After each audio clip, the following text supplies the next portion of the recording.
Yadala ko dito, Sen. Ayan po, nandito na kami sa evacuation. Lumabas na kami. Sobrang nanlaki ng tubig. Tsaga-tsaga kahit maingay.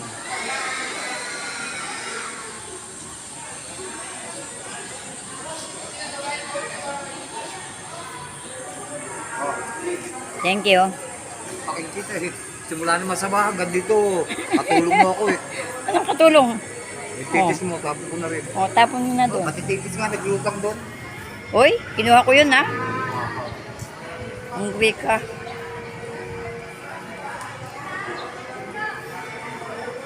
Na paano yan?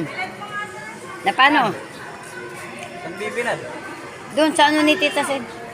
Ha? Bakit pumanghi? Kakagusto nila ano?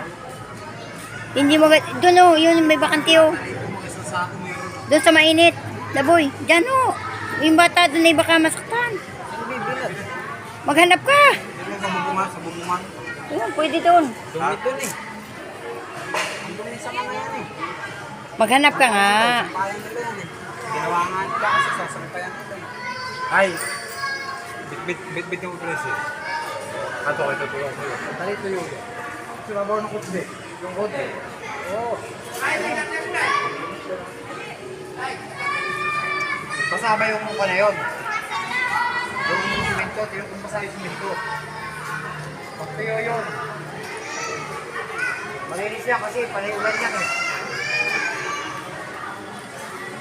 Boy. Wala lang. Bati lang.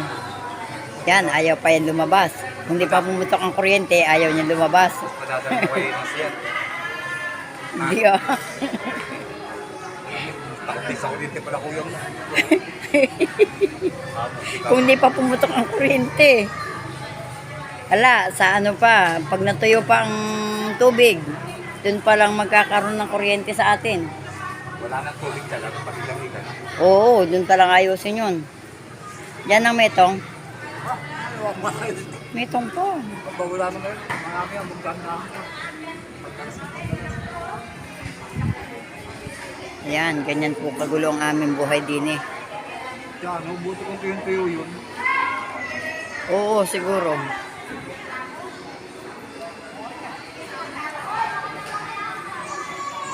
Diyan, walisan mo muna. Walisan mo muna. Walisan mo muna. Walisan.